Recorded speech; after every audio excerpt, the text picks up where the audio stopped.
Hello दोस्तों, नमस्कार। मैं हूं विजय पूनिया और आप देख रहे हैं विजय एजुकेशन एंड न्यूज। मेरे दोस्तों, बायोलॉजी के साथ साथ मैं आपको केमिस्ट्री की कुछ जानकारी भी दे रहा हूं, तो इसलिए मैं केमिस्ट्री में फिलहाल वही चीजें आपको पढ़ा रहा हूं जो आपके एग्जाम में लगातार पूछी जा रही है। जो मुख्य बातें हैं केमिस्ट्री में, सॉलिड स्टेट हमारा टॉपिक चल रहा है और उसमें फिलहाल वही चीजें बता रहा हूं जो लगातार रिपीट हो रही है या ज्यादा पूछी जा रही है। तो आज की क्लास में मैं आपको केमिस्ट्री के कुछ तथ्य बताना चाहता हूं। आप उन तथ्यों को अच्छी तरह से अपनी बुक से पढ़ना, इन चीजों को तो नोट करना ही है, साथ ही साथ अपने बुक से इन तथ्यों को बढ़िया तरह से देखना। इनमें से एक क्वेश्चन आज आपको जरूर मिलेगा। आप मान के चलना मेरे दोस्तों, आपके एग्जाम में एक क्वेश्चन यहां से जरूर आएगा। हमने इससे पहले क्रिस्टल जालक के बारे में पढ़ा था, जिसके अंदर हमने क्रिस्टल के बारे में पढ़ा था, सिंगल यूनिट सेल पढ़ी थी, एक कोष्टिका पढ़ा था हमने। तो मेरे दोस्तों, उनके आयतन को ज्ञात करने के लिए, उनमें अवयवी कणों की संख्या को ज्ञात करने के लिए कुछ फॉर्मूला है और वो फॉर्मूला पूछे गए हैं। अवयवी कणों की संख्या, प्रतिशतता, संकुलन क्षमता, इनसे प्रश्न कई बार आए हैं। चुंबकीय, प्रतिचुंबकीय, अनुचुंबकीय, लोह चुंबकीय, ऐसे पदार्थों के एग्जाम्पल कई बार आए हैं। तो आज मैं वही चीजें आपके सामने रख रहा हूं, ठीक है। तो इसलिए मैं आपकी डिमांड पर मेरे दोस्तों बायोलॉजी के साथ साथ केमिस्ट्री के कुछ तथ्य रखना चाहता हूं।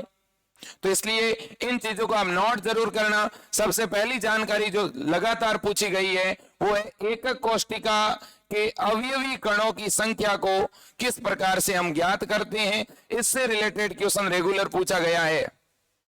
मेरे दोस्तों, जब आपको केंद्र पर अवयवी कणों की संख्या पूछे तो आप कैसे ज्ञात करोगे, कोनों के लिए पूछे तो कैसे ज्ञात करोगे, और फलक पर कैसे ज्ञात करोगे, इनके फॉर्मूलाज आपके सामने हैं, ठीक है। केंद्र के लिए 1, कोनों पर 1/8 और फलकों पर 1/2 भाग। इनका उपयोग करते हुए अपन नीचे अवयवी कणों की संख्या ज्ञात कर रहे हैं। तो आप ध्यान से देखिएगा किस तरह से किसी सेल के लिए अवयवी कण हम ज्ञात करते हैं। मेरे दोस्तों, सरल घनीय कोष्टिका की अगर मैं बात करूं, सिंपल क्यूबिक सेल की बात करूं, तो इस क्यूबिक सेल के कितने कोने मेरे दोस्तों, 8 कोने होते हैं और हर एक कोने पर एक कण होता है। तो इसमें कितने अवयवी कण है मेरे दोस्तों, 8। क्लियर बात कह रहा हूं। अब सुनिएगा आप, जब हमें अवयवी कणों की संख्या ज्ञात करनी है और कोनों पर 8 अवयवी कण हैं, तो ऐसी परिस्थिति में आपको मालूम है कि हम इसे किस रूप में ज्ञात करेंगे। तो 8 इंटू 1/8 भाग, हम जानते हैं इसे 1/8 भाग के रूप में ही हम ज्ञात करते हैं। तो इसलिए देख लो आप, ऊपर मैंने ये जानकारी दी है कि कोनों पर अगर आपको अवयवी कण ज्ञात करने हैं तो जितने भी कण हैं उनका 1/8 भाग। तो कितने कण हैं, 8, और 8 का 1/8 भाग, इसका मतलब क्या मेरे दोस्तों, 1। याद रख लेना, ये क्वेश्चन आपके एग्जाम में जरूर आएगा मेरे दोस्तों। जब आपसे क्या पूछा जाए, जब आपसे पूछा जाए मेरे दोस्तों किसके बारे में, सरल घनीय कोष्टिका के अंदर आपको जो है कणों की संख्या पूछी जाए, अवयवी कणों के बारे में पूछा जाए, तो उसकी वैल्यू आप याद रखना, क्या, 1। अब देखो, तो अगर आपसे कहे कि किसी सरल घनीय कोष्टिका के अंदर प्रभावी अवयवी कणों की संख्या क्या रहेगी, तो मेरे दोस्तों 1 रहेगी। इतनी बात याद कर लो, ठीक है। अगले पॉइंट पे चलते हैं। अगला पॉइंट है अंतः केंद्रित कोष्टिका के लिए अवयवी कणों की संख्या ज्ञात करना। अंतः केंद्रित का मतलब हो गया body centred cell. Body centred cell के लिए अवयवी कणों की संख्या किस रूप में ज्ञात करोगे। तो देखिएगा मेरे दोस्तों, जब हम बात करते हैं कि 8 कोने हैं, तो 8 कोनों पर कण कितने हैं, 8, और केंद्र में, तो मेरे दोस्तों केंद्र में कितना कण, 1। ऊपर देखिएगा, ये बात मैं पहले ही बता चुका हूं। तो कोनों पर कितने हैं, 8, केंद्र में कितना है, 1। तो देखिए ज्ञात कैसे करोगे मेरे दोस्तों, अवयवी कणों की संख्या अगर आपको कोनों पर ज्ञात करनी है, तभी आपने कोनों पर तो ज्ञात की थी। कोनों पे जब अपन ज्ञात करते हैं तो कितनी वैल्यू निकल के आती है? 1। तो कोनों पर तो वैल्यू निकल के आ जाएगी इसकी कितनी? 1। और 1 कहां पर है? एक कण कहां पर है? केंद्र में। तो उसके साथ एक और जोड़िएगा तो आपका वैल्यू कितना निकल के आएगा? 2। किसके लिए ये 2 वैल्यू निकल के आ रही है? अंतः केंद्रित कोष्टिका बॉडी सेंटर्ड सेल के लिए प्रभावी अवयवी कणों की संख्या कितनी होती है मेरे दोस्तों? 2 याद रखना, कभी भूलना मत। तो इसके लिए प्रभावी कण जो है वो कितने होंगे? 2 होंगे। तो अगर आपसे पूछे BCC के लिए तो आंसर आपका होगा 2, और अगर आपसे पूछे SCC के लिए तो मेरे दोस्तों याद रखना आपका आंसर 1 होगा। अब अपन बात कर रहे हैं FCC की, ठीक है, फेस सेंटर्ड सेल के लिए मेरे दोस्तों, फलक केंद्रित कोष्टिका के लिए, फलक केंद्रित कोष्टिका के लिए अवयवी कण। तो फलक केंद्रित कोष्टिका में कोनों पर तो कण 8 हो गए होंगे, लेकिन इसमें फलकों पर कितने होते हैं मेरे दोस्तों? 6। फलकों पर कितने होते हैं? 6।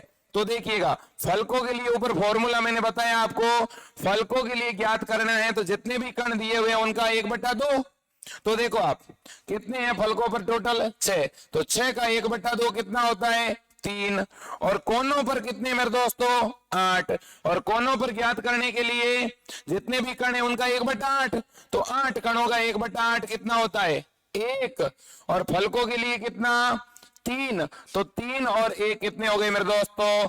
4। तो याद रख लेना, फलक केंद्रित कोष्टिका के लिए प्रभावी कण कितने होंगे? 4 मेरे दोस्तों, याद रखना, ठीक है। प्रभावी अवयवी कण 1 किसके लिए? सरल घनीय कोष्टिका के लिए, सिंपल क्यूबिक सेल के लिए। प्रभावी कण 2 किसके लिए मेरे दोस्तों? अंतः केंद्रित कोष्टिका यानी बॉडी सेंटर्ड सेल के लिए। और प्रभावी कण जो है वो 4 किसके लिए मेरे दोस्तों? फलक केंद्रित कोष्टिका के लिए। इस बात को याद रखना। अब अपन बात कर रहे हैं संकुलन समता की। संकुलन समता यानी पैकिंग एफिशिएंसी को लेकर के कि कई बार प्रश्न पूछे गए मेरे दोस्तों। याद रखना, जब भी बात आती है संकुलन समता की तो पहले तो संकुलन समता कहते किसे हैं? कई बार ऐसा क्वेश्चन आ जाता है इस रूप में कि किसी क्रिस्टल जालक के एकक कोष्टिका के कुल वॉल्यूम में अवयवी कणों की कुल प्रतिशतता को क्या कहते हैं? तो याद रख लेना मेरे दोस्तों, जो एकक कोष्टिका है उसके कुल वॉल्यूम में यानी टोटल आयतन के अंदर जितने भी अवयवी कण हैं उनके परसेंटेज को जब आप ज्ञात करते हो तो वो प्रतिशतता ही उसकी क्या कहलाती है? संकुलन समता कहलाती है मेरे दोस्तों, याद रखना। तो संकुलन समता बराबर क्या होगा मेरे दोस्तों? पैकेजिंग एफिशिएंसी बराबर होता है अवयवी कणों का वॉल्यूम, अवयवी कणों का आयतन बटा एकक कोष्टिका का आयतन इनटू 100, ठीक है, क्योंकि आप प्रतिशतता की बात कर रहे हो, परसेंटेज की बात कर रहे हो।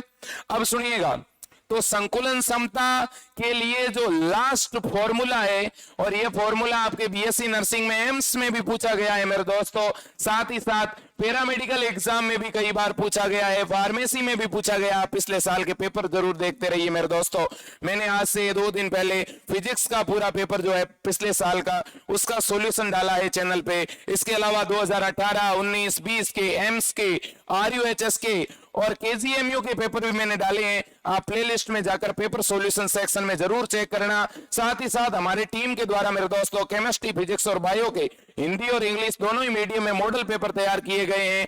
यदि आप एम्स से बीएससी नर्सिंग करना चाहते हैं, RUHS से करना चाहते हैं और आपको मॉडल पेपर की जरूरत है तो दोस्तों एक बार हमारी टीम के द्वारा बनाए गए मॉडल पेपर आप जरूर लें। फीस मात्र 100 रुपए है, जिसमें आपको 15 मॉडल पेपर, करीब करीब 1000 MCQ मिल रहे हैं, 1000 प्रश्नों की श्रृंखला मिल रही है मेरे दोस्तों।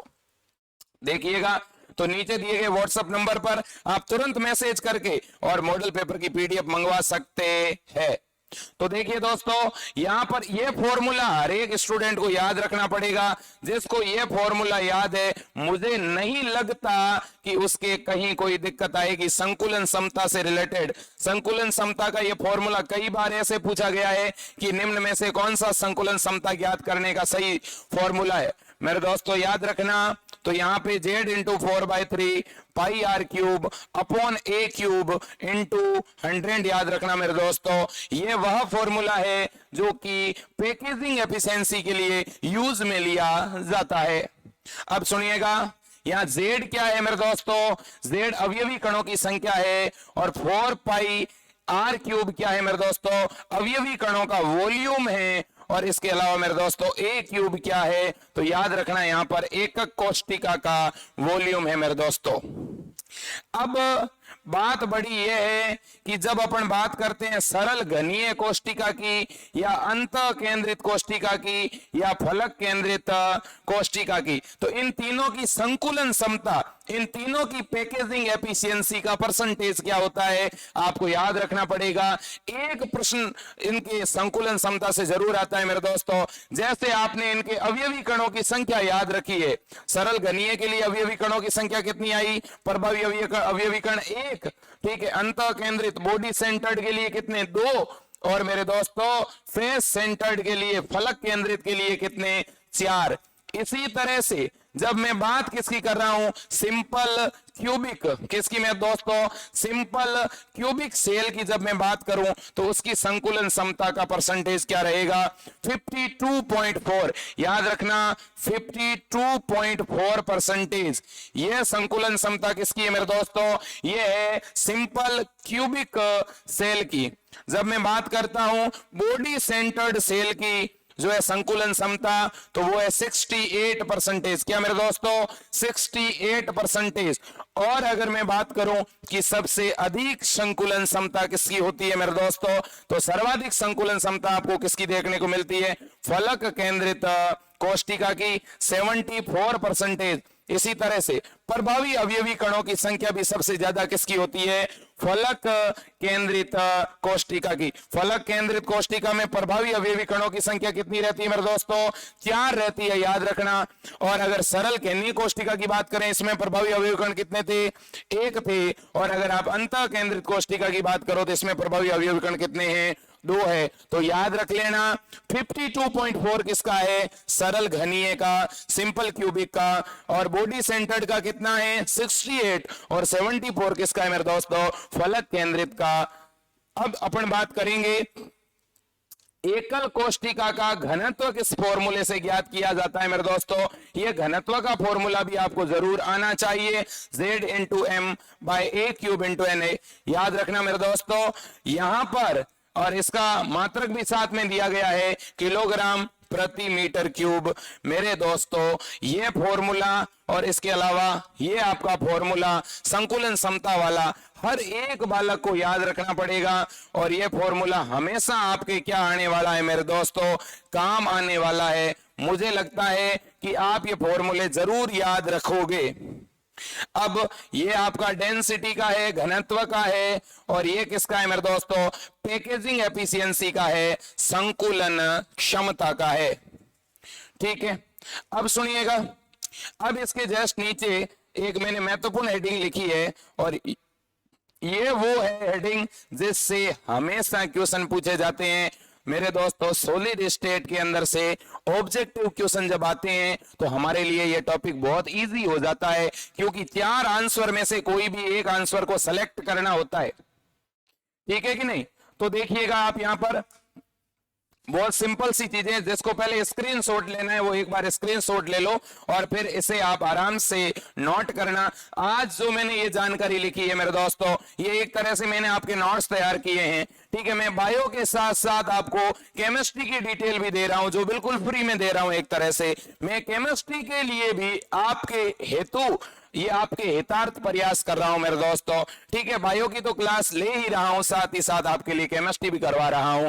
केमिस्ट्री में मेन चीजें सारी कवर करवा रहा हूं। बायो में भी अपनी क्लासें चल रही है, फिजिक्स में क्लासें चल रही है। विजय एजुकेशन एंड न्यूज की टीम आपके साथ मेरे दोस्तों कंधे से कंधा मिलाकर तैयार है। आप डेली हमारे वीडियोज अपने स्टेटस पर जरूर डालें। ठीक है, हमारी टीम को सपोर्ट करें। आपके मदद की, आपके सपोर्ट की हमेशा जरूरत रहेगी मेरे दोस्तों। तो सुनिएगा, अब अपन बात किसकी कर रहे हैं, इसके बाद हम अब बात कर रहे हैं मेरे दोस्तों किसकी, तो हम बात कर रहे हैं यहां पर चुंबकीय गुणधर्मों की। ठीक है, और चुंबकीय गुणधर्मों से हमेशा एक क्वेश्चन आता है मेरे दोस्तों, याद रखना।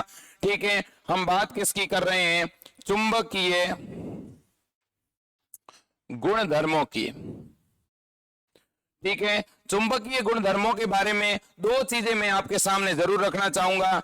एक तो इस चुंबकीय गुणधर्म की जब भी बात आती है तो इसका मुख्य कारण क्या है? तो इसका मुख्य कारण है मेरे दोस्तों इलेक्ट्रॉन घूर्णन। याद रख लेना, किसका चक्रण मेरे दोस्तों? इलेक्ट्रॉन का।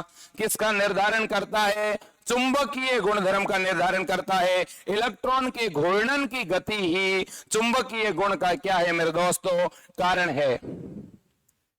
अब यहां पर अगर मैं बात करूं इस चुंबकीय गुण की, तो यहां पर मेरे दोस्तों चुंबकीय आघूर्ण इलेक्ट्रॉनों के इन घूर्णन से उत्पन्न होता है, और इस गति या इस आघूर्ण को हम एक और नाम देते हैं और इसे कहते हैं बोर मैग्नेटॉन मेरे दोस्तों। और इस बोर मैग्नेटॉन की वैल्यू भी आपके सामने है 9.27 इंटू 10 की पावर -24। याद रखना मेरे दोस्तों, ठीक है। और यहां पे मैं एक बात कहना चाहूंगा, आपके पिछले साल के पेपर में आप देखना अनुचुंबकीय, प्रतिचुंबकीय, लोह चुंबकीय इन पदार्थों के एग्जाम्पल जो है पूछे गए हैं मेरे दोस्तों। और मैं ये चाहता हूं कि मेरा हर एक स्टूडेंट जानकारी को व्यवस्थित लिखे, ठीक है, और एग्जाम में इनके आंसर व्यवस्थित तरीके से दें। देखिएगा चुंबकीय गुणधर्मों के आधार पर पदार्थों को कितनी कैटेगरी में बांटा है मेरे दोस्तों? 5 श्रेणियों में पदार्थों को वर्गीकृत किया है। कौन सी 5 श्रेणियां मेरे दोस्तों? सबसे पहली श्रेणी का नाम है अनुचुंबकत्व। सबसे पहली श्रेणी का क्या नाम है मेरे दोस्तों?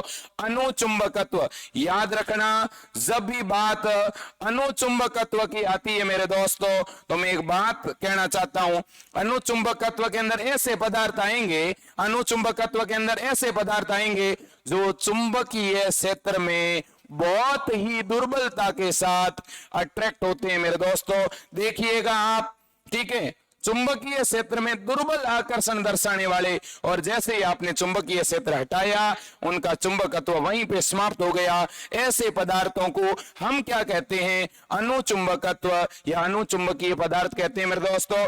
और इस कैटेगरी में कौन आएगा? एक तो आएगी O2, इसके अलावा आपका कॉपर आयन। याद रखना, इनसे रिलेटेड क्वेश्चन कई बार पूछे गए हैं। Fe3+, Cr3+। मेरे दोस्तों अनुचुंबकीय पदार्थों से रिलेटेड यहां क्वेश्चन पूछे जाने की पूरी संभावना है, ठीक है। अनुचुंबकीय पदार्थ किस तरह के पदार्थ है मेरे दोस्तों? जो चुंबकीय क्षेत्र में दुर्बल आकर्षण प्रदर्शित करे और चुंबकीय क्षेत्र के हटाने पर जिनका चुंबकत्व समाप्त हो जाए, ठीक है। इसके अंदर कौन आएगी? O2 और Cu2+, Fe3+। अब देखिए मेरे दोस्तों, इसके बाद में हम बात कर रहे हैं प्रति चुंबकीय पदार्थ। आपको भी पता है, ठीक है ना, एक होता है अणु, एक होता है प्रति, ठीक है ना। कई बार आप कहते हैं प्रतिरोध, ठीक है ना। तो प्रति का मतलब होता है विपरीत, ठीक है, और अणु का मतलब तो एक तरह से पॉजिटिव वे में साथ साथ। तो अगर कोई अणु चुंबकीय है तब तो कहीं ना कहीं वो चुंबकीय गुण दर्शाएगा, वो चुंबकीय क्षेत्र की तरफ खींचा जाएगा, लेकिन दुर्बलता से, ठीक है ना। तो अनुचुंबकत्व में तो क्या था? पदार्थ चुंबकीय क्षेत्र की उपस्थिति में दुर्बल आकर्षण दर्शा रहा था, लेकिन प्रति चुंबकीय में मामला उल्टा हो जाएगा, ठीक है ना। प्रति चुंबकत्व के अंदर मामला उल्टा हो जाएगा, मतलब कि वो दुर्बलता से विकर्षित करेगा, दूर भागेगा, ठीक है, याद रखना। और प्रति चुंबकत्व के अंदर कौन से पदार्थ शामिल है मेरे दोस्तों? H2O, NaCl और C6H6 यानी बेंजीन। याद रखना मेरे दोस्तों, जब बात प्रति चुंबकत्व की आती है, जब बात प्रति चुंबकत्व की आती है, तो इसके एग्जाम्पल पे गौर फरमाना मेरे दोस्तों। H2O, NaCl, C6H6 ये तीनों के तीनों पदार्थ प्रति चुंबकत्व में आएंगे, लेकिन O2, Fe3+ और Cu2+ ये अनुचुंबकत्व में आएंगे, ठीक है, याद रखना। इसके बाद में अगली जो कैटेगरी है चुंबकीय गुणधर्म के आधार पर, वो है लोह चुंबकत्व। क्या? लोह चुंबकत्व। और मेरे दोस्तों, इस लोह चुंबकत्व से रिलेटेड आप सभी भली भांति परिचित है। जब बात लोह चुंबकत्व की आती है, जब बात किसकी आती है? लोह चुंबकत्व की आती है मेरे दोस्तों, तो इसमें वे चीजें आएगी, इसमें वे पदार्थ आएंगे जो कि चुंबक की तरफ दौड़े जाते हैं मेरे दोस्तों। याद रखना, क्या इसमें लोहा आएगा? हाँ। क्या इसमें कोबाल्ट शामिल है? हाँ मेरे दोस्तों, याद रखना, इसमें लोहा, कोबाल्ट और निकल शामिल है। किसके अंदर? लोह चुंबकत्व पदार्थ जो है, इनमें कौन कौन शामिल है? एक तो आपका लोहा, ठीक है, एक आपका कोबाल्ट और एक आपका निकल। तो लोहा, निकल और कोबाल्ट ये कैसे पदार्थ हुए? लोह चुंबकीय प्रति चुंबकत्व में कौन आएगा? H2O, NaCl और C6H6। अनुचुंबकत्व में कौन आएगा? Copper, O2 and Fe3। याद रखना मेरे दोस्तों, मैं ये चाहता हूं कि आपका यहां से प्रश्न गलत नहीं होना चाहिए मेरे दोस्तों, ठीक है। इसके बाद में अगली जो कैटेगरी है वो है प्रतिलोह चुंबकत्व। याद रखना मेरे दोस्तों, जब बात प्रतिलोह चुंबकत्व की आए या बात फेरी चुंबकत्व की आए, मैं दोनों ही नाम ये आपके साथ लिखना चाहता हूं। प्रतिलोह चुंबकत्व, ठीक है, और एक है आपका फेरी चुंबकत्व। पहले तो मैं इनकी डोमेन व्यवस्था की बात करता हूं मेरे दोस्तों। जब मैं बात प्रतिलोह चुंबकत्व की करता हूं तो इनके अंदर जो डोमेन संरचना होती है प्रतिलोह चुंबकत्व में, वो किसकी भांति डोमेन संरचना होती है मेरे दोस्तों? लोह चुंबकीय पदार्थों के भांति डोमेन व्यवस्था आपको क्या देखने को मिलती है। लेकिन इनका जो विन्यास है, अरेंजमेंट जो है, वो विपरीत होता है। डोमेन व्यवस्था तो किसके समान है? प्रतिलोह चुंबकत्व में लोह चुंबकीय पदार्थों के समान, ठीक है, डोमेन व्यवस्था, लेकिन उनका विन्यास विपरीत है मेरे दोस्तों, याद रखना, ठीक है। और जब उदाहरण की हम बात करते हैं यहां पर, तो याद रखना, यहां एग्जांपल है MnO2, याद रखना। इसके अलावा अगर मैं बात करूं फेरी चुंबकत्व की, इसमें मैग्नेटाइट आता है मेरे दोस्तों, और मुझे लगता है कि इस बार का ये क्वेश्चन जरूर होगा मैग्नेटाइट की जब मैं बात करता हूं, ठीक है। तो ये आपके एग्जाम्पल जरूर आ सकता है, ठीक है, Fe3O4। तो मेरे दोस्तों ये कैटेगरी आपकी चुंबकीय गुणधर्मों के आधार पर है, ठीक है। आपका सॉलिड स्टेट टॉपिक चल रहा है मेरे दोस्तों, जिसके अंदर मैंने आपको क्रिस्टल जालक समझा दिया है, ठीक है। इसके अलावा इससे पहले आपने अलग अलग प्रकार के सॉलिड भी पढ़े हैं। आपने सह संयोजी ठोस पढ़ लिया है, धात्विक ठोस पढ़ लिया है मेरे दोस्तों। इसके अलावा आपने आयनिक ठोस पढ़ लिया है मेरे दोस्तों, ठीक है। और अब जो है आज की इस क्लास में मैंने आपको काफी कुछ महत्वपूर्ण डिटेल दी है मेरे दोस्तों। आप समय समय पर इन सभी जानकारियों को नोट करते रहें और बुक्स के अंदर से जितने भी महत्वपूर्ण तथ्य है वो पढ़ें मेरे दोस्तों। मैं एक बात बताना चाहता हूं, बहुत से बच्चे ये कहते हैं सर गाइड का नाम बताओ, कौन सी गाइड पढ़े? देखो भैया, पेपर किसी गाइड से नहीं बनने वाला। बीएससी नर्सिंग, पैरामेडिकल और फार्मेसी के पिछले 7-8 सालों के पेपर का मैंने ट्रेंड देख लिया है। जो सिलेबस दिया हुआ होता है, ठीक है, इस बार Rajasthan university of health science की अगर मैं बात करूं, ठीक है, तो यहां सिलेबस 12th आरबीएससी का दिया हुआ है मेरे दोस्तों। तो प्रश्न सीधे सीधे आरबीएससी की बुक से पुट आउट होंगे, मैं सीधे शब्दों में कह रहा हूं। हाँ, जिस बच्चे ने आरबीएससी की बुक्स नहीं पढ़ी है, अगर किसी ने एनसीईआरटी की बुक्स पढ़ी है, ठीक है, तो वैसे आरबीएससी और एनसीईआरटी का सिलेबस तो एक ही जैसा है, चीजें अंदर समान ही लिखी हुई है। लेकिन टॉपिक का ध्यान रखना, आरबीएससी की जो 12th की बुक्स के अंदर कुछ टॉपिक हैं वो एनसीईआरटी वाले बच्चों को 11th की बुक्स में मिल सकते हैं, ठीक है। तो सभी बच्चों से निवेदन करूंगा, चाहे आप Rajasthan university of health science की तैयारी कर रहे हो और जो बच्चे एम्स की तैयारी कर रहे हैं उन्हें तो कोई दिक्कत नहीं है, ये तो आपके लिए क्लास है ही, क्योंकि एम्स वालों को तो 11th की बुक्स भी पढ़नी है और 12th की भी पढ़नी है, ठीक है। बाकी आरबीएससी की बुक्स के अंदर जो चीजें लिखी हुई है वही एनसीईआरटी में लिखी हुई है, वही सीबीएसई वाली जो एनसीईआरटी की बुक्स हैं उनमें लिखा हुआ है।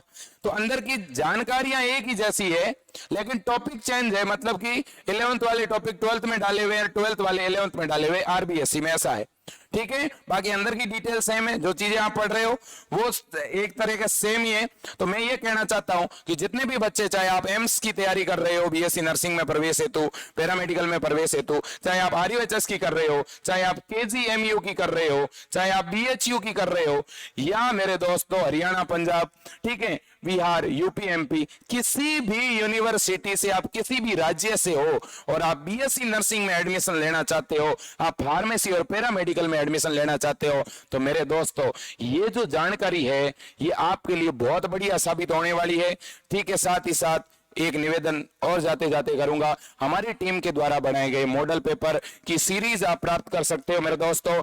इस नंबर के ऊपर आप तुरंत व्हाट्सएप कीजिएगा, आपको तुरंत मॉडल पेपर प्राप्त कर दिए जाएंगे। हर एक प्रकार के मेडिकल लाइन से संबंधित टॉप से टॉप मॉडल पेपर हम बनाते हैं और बच्चों को देते हैं, जिनमें से करीब करीब 60% से ज्यादा प्रश्न आते हैं एग्जाम में मेरे दोस्तों। तो टॉप से टॉप मॉडल पेपर बनाए जाते हैं, हमेशा आपके लिए बनाते रहेंगे मेरे दोस्तों। तो आप जरूर मॉडल पेपर मंगवाएं, 15 मॉडल पेपर के सेट उपलब्ध है। जय हिंद, वंदे मातरम, भारत माता की जय।